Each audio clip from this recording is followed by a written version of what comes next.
Gives us a chance to dip into the undercard here at the National Indoor Arena in Birmingham. We're going to have a look at a real crowd pleaser as well. His name is Bradley Sugar. He's the champion. He always gives great value. He's part of the Enzo Calzaghe stable, and he has got world title ambitions, as Bradley. His challenger comes from nearby West Bromwich. His name is Marcus Portman. He's a southpaw. He's in great shape. He's taller, and he fancies his chances.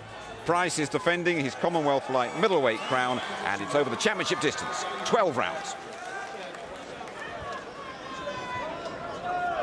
For the first round,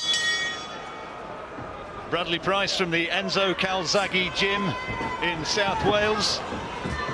Marcus Portman, very much a local favourite from West Brom, not too far away from here. Portman 27 years old, same age as Pryce. And Pryce tonight defending this title for a 6th time.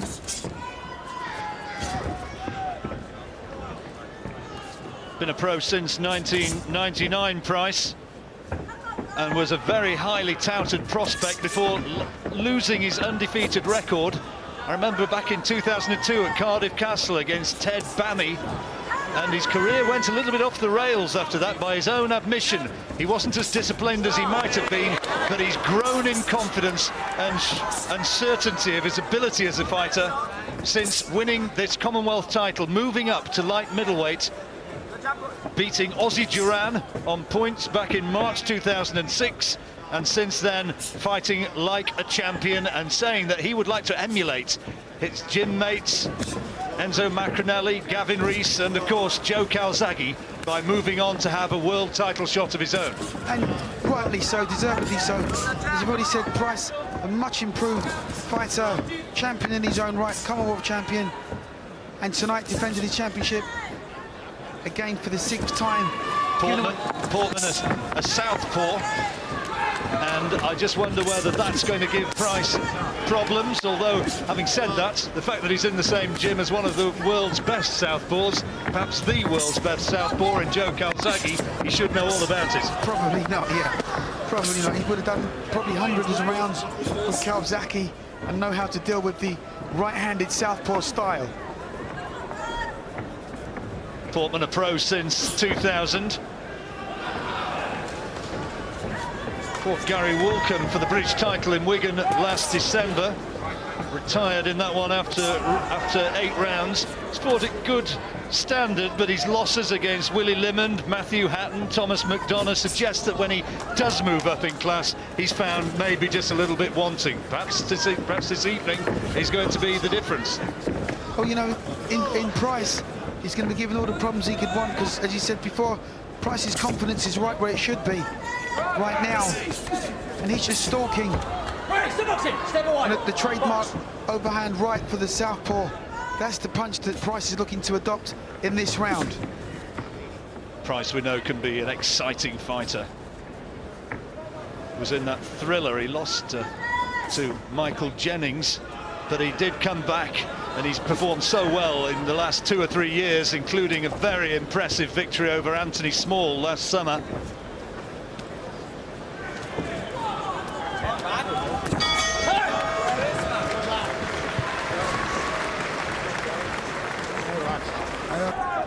seconds out, round 3. Fair to say, I think that Enzo Calzaghe is a little bit concerned with the way things are going. Well, as well he may be, after seeing Pryce just totally switch off in that after having a very dominant first round. He's read the right act of his charge and wants to get him back to work. Well, he wants to see him start throwing right hands, and Portman giving him plenty of trouble. I just got the impression that Pryce was hurt midway through the round by a body shot. There was a solid left hand came in from Portman, and Pryce just looked as though at that point he thought, whoa, hang on, what's going on here? Well, it was enough to stop him in his tracks, make him regroup. Portman not a noted puncher. Of his 19 wins in his 26 pro contests, only 3 have come by stoppage. Pryce with the 16 knockout wins in his 26 victories. Tonight in his 33rd pro contest.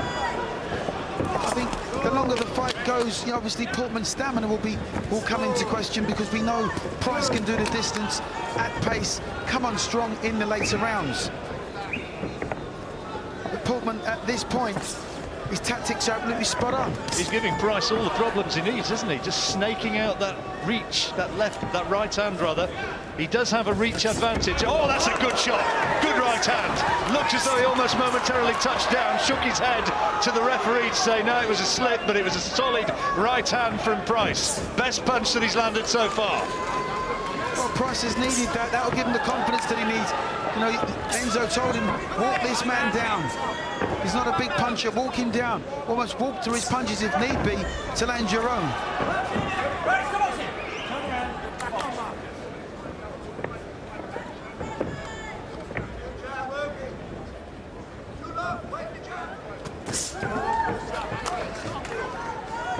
Just when you thought Pryce was being drawn into a trance by the southpaw right-handed boxer, he comes up with a little bit of magic. Well, it was a really good shot, his best punch of the fight so far, and you can see that he's almost contemptuously coming in now with gloves low and just trying to tee off with that big right hand once more. He certainly listened to the words of advice from Enzo Calzaghe, saying, come on, you've got to boss this fight, you're the man, get in there, get forward, throw the right hand, and that's precisely what he's done in this third round.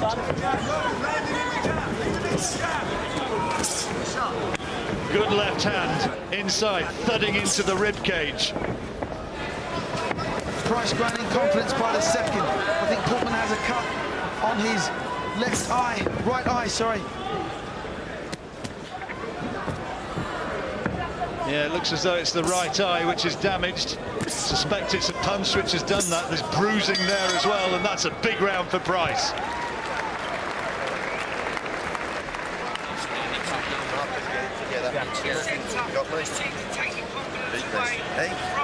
One shot, you lost your composure. Having to work on that right eye and just apply a little bit of grease. There's that right hand. That, oh, well, that was a knockdown. He put his hand on the canvas. That should have been a knockdown. Well, ideally, you know, if you touch down and you touch the canvas, it should be scored as a knockdown, but it wasn't. Oh, he's been penetrated. This guy ready for taking. Just holding the no jabs coming along. Where's the jab? Pressure onto the slight grazing, slight cuts around the right eyebrow, the corner of that eyebrow of Portman. No great damage done, though. Deep left, come on. What your shots in? Corners, 10 seconds.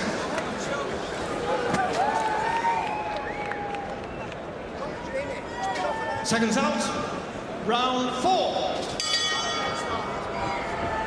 Into the fourth round. It's a 12-rounder, remember. And Bradley Pryce, after a bit of a sticky second round, really finding his confidence and composure in the third and starting to land decisive, potentially decisive right hands.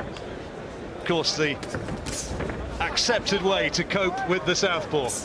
Absolutely. I'm glad Pryce has decided to get his hands up and not walk forward with contempt. I just think he can walk this guy down and just, you know, knock him out. At the end of the last round, he's dropping his hands and just looking to unload.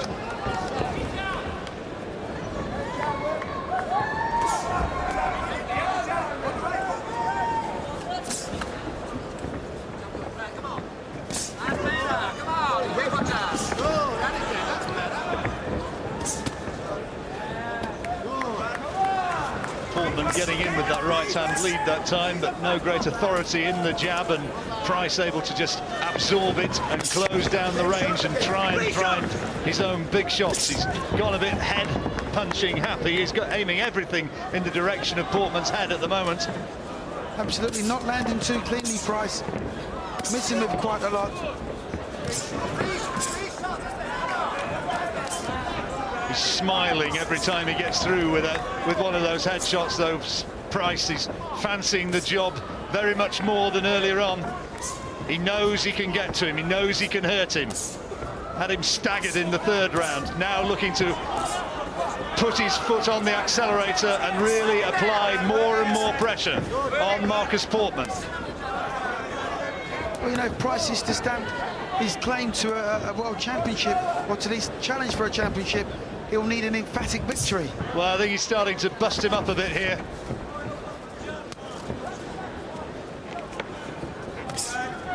Power shots coming from Pryce. There's blood around the nose now of Portman as well.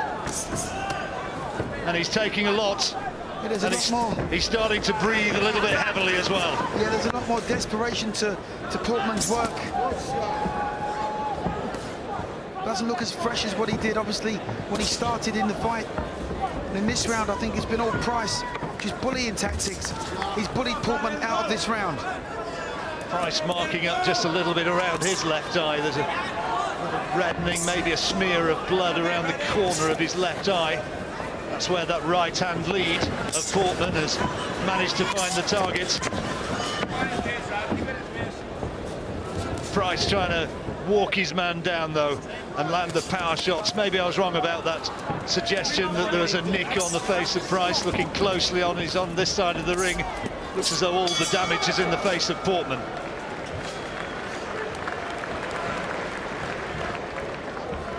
He's out. Round 6.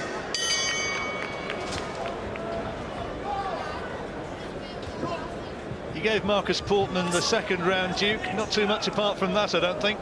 No, I gave him the... yeah, sorry, yeah, you're right, John, yeah. You know the scoring better than I do, but Pryce, for me, in a very comfortable lead now. Enzo Calzaghe's trainer just wanting to see a bit more fluency in his work. Wants to see him put the combinations together. Easier said than done, though, against a man who's got the reach advantage, who keeps snaking out that right-hand lead.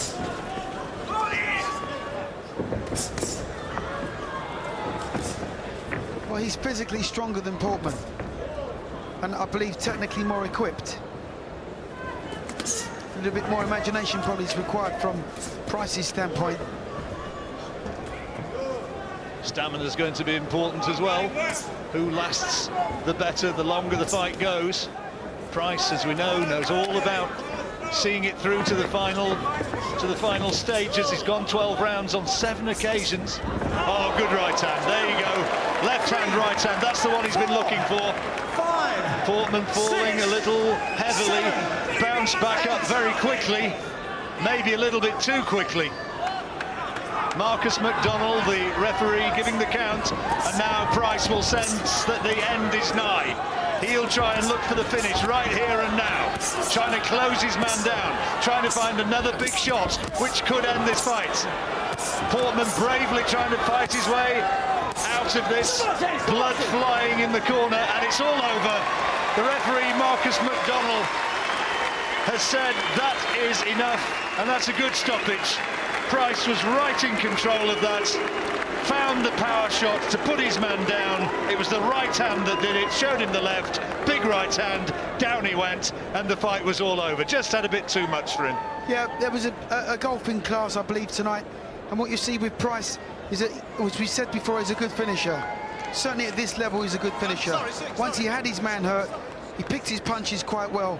Didn't allow Portman back into the fight.